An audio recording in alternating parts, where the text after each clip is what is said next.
샬럿은 당연히 그들의 초대를 받아들였다. 그리고 역시 당연히 폐가 될 것을 짐작하고 아주 허름한 방을 달라고 부탁했다.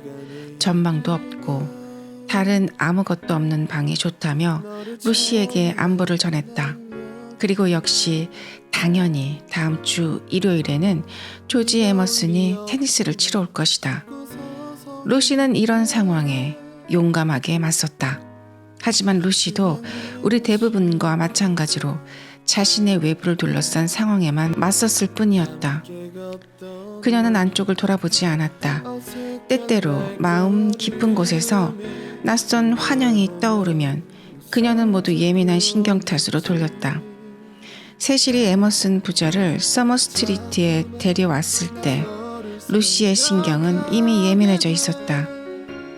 이제 샬럿이 와서 지난날의 어리석음을 다시 한번 연마할 테고 그녀의 신경은 더욱 예민해질 것이다. 그녀는 밤마다 불안했다. 조지와 몇 마디 이야기를 나누었을 때 그의 목소리가 어찌나 마음을 흔드는지 그녀는 그의 곁을 떠나고 싶지 않다는 생각이 들었다. 그런 소망이 진심이었다면 얼마나 끔찍했을까. 그런 소망은 당연히 예민해진 신경에서 기인한 것이었다. 신경은 본디 우리에게 그런 장난을 잘 치지 않는가. 예전에 그녀는 허공 중에서 튀어나온 의미를 알 수 없는 것들 때문에 괴로움을 겪었다. 하지만 어느 비오는 날 오후 세실에게서 심리학에 대한 설명을 듣자 그녀는 미지의 세계에서 젊음이 겪는 모든 문제를 떨쳐버릴 수 있었다. 이 책을 읽는 독자들은 루시가 조지 에머슨을 사랑한다는 걸 분명히 알 수 있을 것이다. 하지만 루시의 입장에 선다면 그게 그렇게 분명하게 보이는 것은 아니다. 인생은 정리하기는 간단하지만 실제로 살기는 혼돈스러우며 우리는 언제나 신경이라든가 다른 피상적인 말들로 내면의 욕망을 가려 덮으려고 한다. 그녀는 세실을 사랑했다. 조지는 그녀를 불안하게 했다. 누가 그녀에게 두 문장이 바뀌어야 한다고 말해줄 것인가. 어쨌거나 그녀는 외부 상황에는 아주 용감하게 맞섰다. 목사관의 만남은 별 탈 없이 잘 지나갔다. 그녀는 비분 목사와 세실을 양쪽에 거느리고 서서 이탈리아 이야기를 몇 마디 건넸고 조지가 거기에 대해 대답했다. 그녀는 자신이 두려워하지 않는다는 걸 보여주려고 안간힘을 썼고 그 역시 두려워하지 않은 것 같아서 다행이라고 생각했다.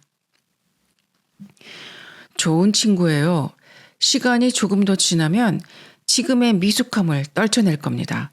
나는 인생에 너무 잘 적응하는 젊은이들을 믿지 않습니다. 나중에 비부 목사가 말했다. 전보다 밝아진 것 같네요. 웃음이 많아졌어요. 루시가 말했다.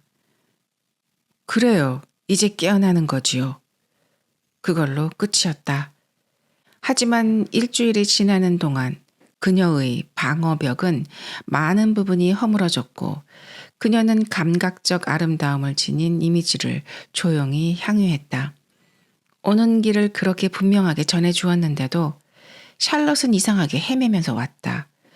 그녀는 본래 도킹의 사우스 이스턴역에 도착하기로 되어 있어서 허니처치 부인이 마차를 타고 그리로 마중을 나갔다.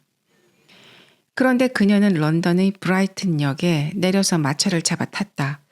집을 지키고 있던 프레디와 친구는 테니스를 치다 말고 1시간 동안 내리 샬럿을 접대해야만 했다. 세실과 루시는 4시에 돌아왔고 여기 미니 비부가 더해진 6명이 우울한 6인조를 이루어 잔디밭에서 차를 마셨다. 난 용서할 수가 없어. 샬럿은 이렇게 말하며 쉴 새 없이 자리에서 일어났다. 그러면 나머지 5명이 일제히 그녀에게 다시 앉을 것을 부탁해야 했다. 모든 걸 망쳤어. 젊은 사람들의 모임에 이렇게 끼어들다니. 하지만 마차 상만은 내 돈으로 내겠어. 그것만은 허락해줘요. 저희 집 손님한테 절대 그럴 수는 없어요. 루시가 말했다.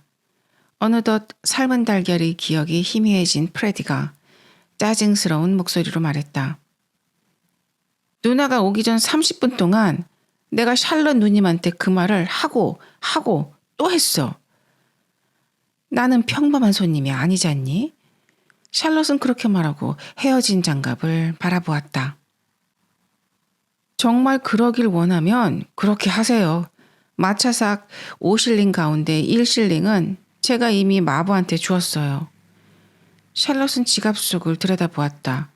쏘버린 금화들과 페니 동전들밖에 없었다. 누가 잔돈을 좀 바꾸어 줄 수 없을까? 프레디는 10실링이 있었고 프레디의 친구는 반 크라운 은화 4개가 있었다.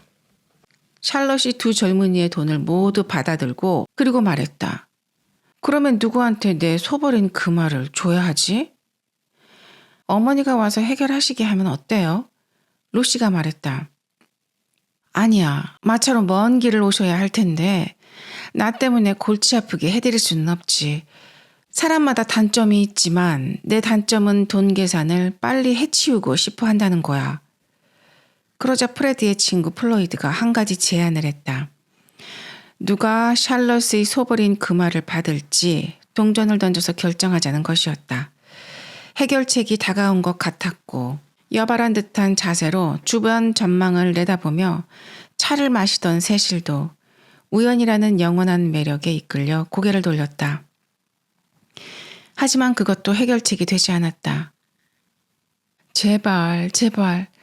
내가 흥을 깨는 사람인 건 잘 알아. 하지만 그런 방식을 택하면 내 마음이 견딜 수 없어져. 다른 한 사람의 돈을 뺏는 셈이 될 테니까 말이야. 프레디가 저한테 15실링을 빌려갔습니다. 그러니까 저한테 금화를 주시면 되겠네요. 세실이 끼어들었다. 15실링이라고요? 어떻게 그렇게 되죠, 바이스 씨? 샬럿이 의심스럽다는 듯이 물었다. 모르시겠습니까? 프레디가 마차삭을 내기 때문이죠. 그러니까 금화는 저를 주세요. 그러면 이 한심한 도박을 하지 않아도 됩니다. 셈에 약한 샬럿은 머릿속이 헝클어져서 숨죽인 채 킬킬거리는 젊은이들 틈에 소버린 금화를 넘겨주었다. 잠시 동안 세실은 득이 만만했다. 모두가 보는 앞에서 말도 안 되는 장난을 쳤으니 말이다. 그런 뒤 루시를 보니 불안한 기색이 예쁜 미소를 망쳐놓고 있었다. 하지만 1월이 되면 그는 자신의 레오나르도 작품을 이 놀라운 헛소리들 틈에서 구해낼 수 있었다. 하지만 이상해요. 이 사기 행각을 꼼꼼하게 지켜보던 미니비브가 소리쳤다. 왜 세실 아저씨가 그 말을 가져야 하는 거예요? 15실링에다 5실링을 더해보렴. 젊은이들은 점잔을 빼며 말했다. 15실링에 5실링을 더하면 1파운드가 되잖니? 하지만 그래도 그들은 케이크로 미니의 입을 막으려고 했다. 괜찮아요. 많이 먹었어요. 제가 볼 때는 프레디, 찌르지 마요. 루시, 프레디가 저를 막 찔러요. 아야, 플로이드의 10실링은 어떻게 되는 거예요? 아야, 저기 손님으로 오신 분이 마부한테 직접 돈을 주면 되지 않아요? 그래, 마부가 있었구나. 일러줘서 고맙다.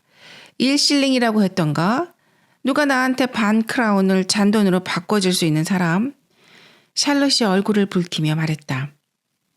제가 해볼게요, 세실. 그 소버린 그 말을 잠깐 줘봐요. 아니, 그냥 나한테 줘요. 유피미아한테 바꿔달라고 하겠어요.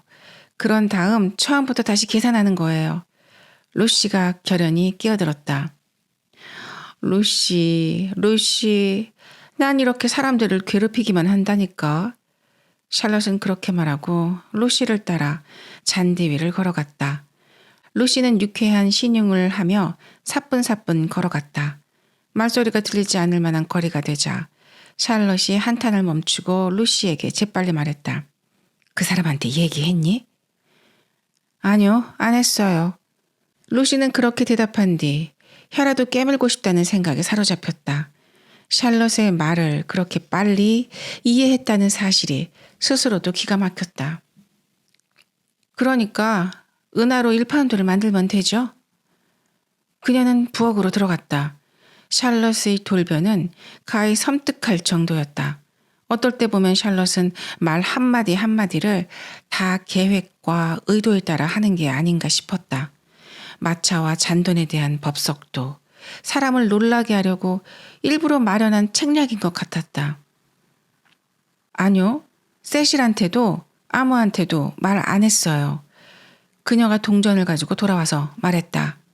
말 안 하겠다고 언니한테 약속했잖아요. 여기 잔돈 있어요. 반 크라운 은화 2개에다가 나머지는 다 실링이에요. 언니가 직접 세봐요. 이제 누구한테 돈을 갚아야 하는지 분명하게 계산할 수 있을 거예요. 샬럿은 응접실 벽에 걸린 성요한 승천화를 보고 있었다. 아찔해. 바이스 씨가 다른 경로로 그 이야기를 듣게 된다면 그건 끔찍한 정도가 아닐 거야. 샬럿이 중얼거렸다. 그럴 일은 없어요, 샬럿. 루시는 다시 전투에 뛰어들었다. 조지 에머슨 문제 없어요. 그것 말고는 다른 경로가 있을 수 없잖아요. 샬럿은 생각에 잠겼다. 예를 들면 그날 마부가 있지 않니? 그 사람이 덤불 틈으로 너희를 보고 있었어. 입에 제비꽃을 물고 있었지. 루시는 살짝 몸을 떨었다. 그 바보 같은 일 때문에 쓸데없이 골치를 썩을 필요는 없어요. 피렌체의 마부가 무슨 수로 셋이라고 연결된다는 말이에요. 모든 가능성을 생각해 봐야지. 물론 그렇게야 하죠. 어쩌면 아버지 에머슨 씨가 알고 있을지도 몰라. 아니, 그 사람은 분명히 알 거야. 그분은 알건 말건 상관 안 해요. 언니가 편지를 보내준 건 고마웠지만 만약 그 소식이 알려져도 세실은 그냥 웃어 넘길 거라고 믿어요. 거짓말이라고 생각해서? 아니요, 그냥 우스운 일이라고 생각해서요. 그래, 네가 가장 잘 알겠지. 어쩌면 내가 젊었을 때하고 남자들 생각도 달라졌을지 모르지. 여자들은 분명히 달라졌다만. 로시가 장난스럽게 샬럿을 때렸다. 언니는 친절하지만 걱정이 너무 많아요. 이제 저한테 어떻게 하라고 시킬 건가요? 처음에는 말하지 말라더니 다음에는 말하라고 했잖아요. 대체 어떻게 할까요? 샬럿은 한숨을 쉬었다. 내가 말로 너를 어떻게 당하겠니? 피렌체에서 너한테 걸기적거린 일을 생각하면 부끄러워서 얼굴을 못 들겠어. 너가 그렇게 처신을 잘하고 모든 면에서 나보다 훨씬 똑똑한데 말이야. 너는 나를 용서하지 못할 거야. 이제 나갈까요? 미적거리다가는 찻잔들이 남아나지 않을 것 같군요. 잠깐. 당분간 우리 둘이 이렇게 이야기할 기회가 없을지도 몰라. 그 젊은이를 다시 만났니? 네. 어땠어? 목사관에서 만났어요. 어떤 식으로 나오든 특별할 건 없었어요. 그냥 평범하게 이탈리아 이야기를 했어요. 정말 아무 문제 없어요. 그 말을 퍼뜨려서 악당의 오명을 얻으면 그 사람이라고 좋을 게 뭐가 있겠어요? 언니도 제 관점을 이해해 줬으면 좋겠어요. 그 사람은 아무 문제 안 될 거예요. 한 번 악당은 영원한 악당이야. 내가 보는 관점에선 그렇다. 루시가 멈춰섰다. 지난번에 세실이 말했어요. 듣고서 나도 곰곰이 생각해봤죠. 뭐냐 하면 세상에 악당은 두 종류가 있대요. 자기가 하는 일을 아는 악당과 모르는 악당. 그녀는 세실의 생각의 깊이를 확실히 전달하기 위해 다시 말을 멈추었다. 창문 너머로 세실이 소설책을 넘기는 모습이 보였다. 스미스 씨 책방에서 새로 빌려온 책이었다. 어머니가 역에서 돌아온 모양이었다. 한 번 악당은 영원한 악당. 샬럿이 중얼거렸다. 모르는 악당이란 말은 조지 에머슨이 그때 잠깐 판단력을 잃었다는 거죠. 제가 제비꽃 더미 속으로 쓰러졌잖아요. 그 사람은 황당하고 놀랐겠죠. 그 사람을 크게 욕할 수는 없다고 생각해요. 누군가를 갑자기 아름다운 풍경 속에서 보면 뭔가 다르게 느껴지잖아요. 정말 그래요. 엄청나게 달라요. 그래서 그 사람도 잠깐 자제력을 잃은 거예요. 그 사람은 나한테서 매력이라나 뭐라나 하는 그런 우스꽝스러운 걸 전혀 느끼지 않아요. 프레디는 그 사람이 좀 마음에 드나 봐요. 그래서 일요일에 우리 집에 초대까지 했어요.